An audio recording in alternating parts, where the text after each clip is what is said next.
warahmatullahi wabarakatuh.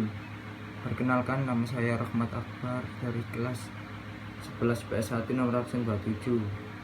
Di sini saya akan mempresentasikan bahan kemas olahan makanan internasional. Kemasan adalah kegiatan penempatan produksi ke dalam wadah dengan segala jenis material lainnya yang dilakukan oleh produsen untuk disampaikan kepada konsumen.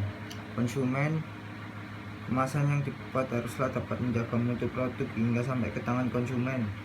Banyak faktor yang mempengaruhi mutu produk ketika menyampai konsumen, seperti kondisi bahan mentah, metode pengolahan, dan kondisi penyimpanan. Fungsi perlindungan produk menjadi perhatian penting bagi wirausahawan makanan internasional ketika menentukan bahan kemasan. Dengan demikian, fungsi kemasan harus memenuhi persyaratan sebagai berikut: A. Kemampuan atau daya membungkus yang baik untuk memudahkan dalam penanganan, pengangkutan, distribusi, penyimpanan, dan penyusunan atau penumpukan. B. Kemampuan melindungi isinya dari berbagai risiko dari luar, misalnya perlindungan dari udara, panas, dingin, dan sinar cahaya matahari.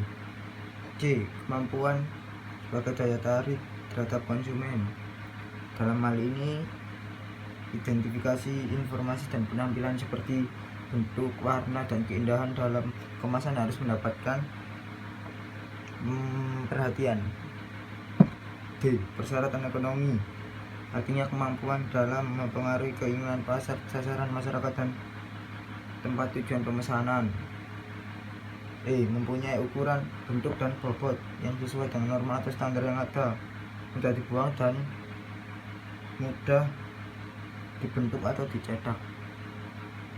Dengan adanya persyaratan yang harus dipenuhi kemasan tersebut, maka perusahaan makanan memiliki dasar pertimbangan dalam memilih bahan baku kemasan, desain kemasan, dan jenis kemasan.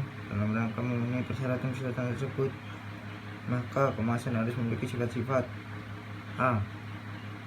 Permeabel terhadap udara atau oksigen dan gas lainnya. B. Bersifat non-toksik dan inert. C. Kedap air atau mampu menahan air atau kelembapan hidrat sekitarnya. D. Kuat dan tidak mudah bocor.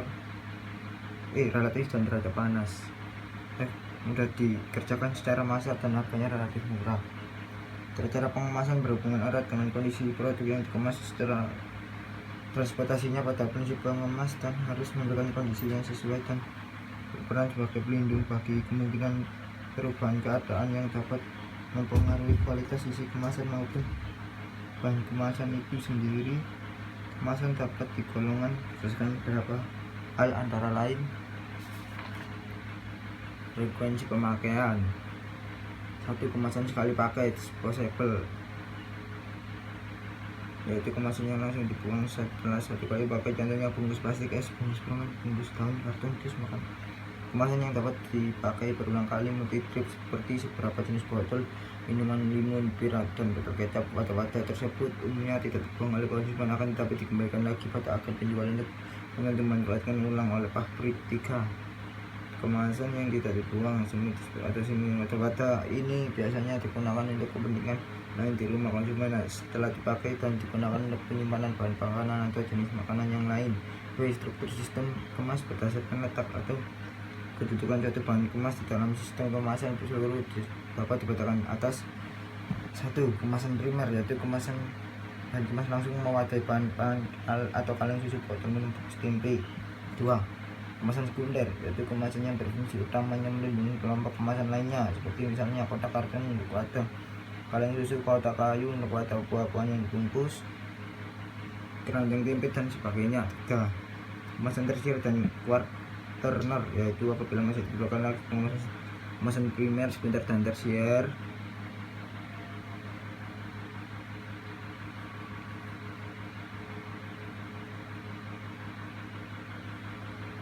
Yaitu apabila masih diperlukan lagi, umumnya digunakan sebagai pelindung selama pengangkutan.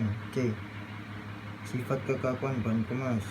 1. Kemasan fleksibel, yaitu bila bahan kemas mudah menerapkan, misalnya plastik, kertas, foil. 2. Kemasan kaku, yaitu bila bahan kemas bersifat keras, kaku, dan tidak tahan lenturan pada bila dipaksa dibengkokkan, misalnya kayu, gelas, dan logam. 3. Kemasan sehingga kaku atau semi fleksibel. Dalam kemasan yang kaku seperti botol plastik, susu, kecap saus, dan wadah panjang untuk pasta. D. Sifat perlindungan terhadap lingkungan. 1. Kemasan hermetis, yaitu wadah yang secara sempurna tidak terlalui oleh gas yang kaleng botol dan botol gelas. 2. Kemasan tahan daya, yaitu wadah yang tidak bersifat transparan, misalnya kemasan logam. Kertas dan foil kemasan cetak bukan pangan yang mendukung lemak dan vitamin yang jenis serta makanan yang difermentasi. 3. Kemasan tahan heating, jenis ini digunakan untuk bahan pangan yang memerlukan proses pemanasan dan pasteurisasi. Tingkat kesiapan pakai. 1. Wadah siap pakai, itu bahan kemas yang siap untuk diisi dengan yang telah sempurna sejak keluar dari pabrik, yang adalah wadah, botol, wadah kaleng, dan sebagainya. Itu banyak. 2. Wadah siap dirakit dan disebut juga wadah lipatan, yaitu kemasan yang masih memerlukan tahap perakitan misalnya kali dalam bentuk lempangan dan silinder fleksibel. Wadah yang terbuat dari kertas foil dan plastik. 3. Kemasan fleksibel. Sekian dari saya, bila ada kesalahan kata mohon dimaafkan. Wassalamualaikum warahmatullahi wabarakatuh.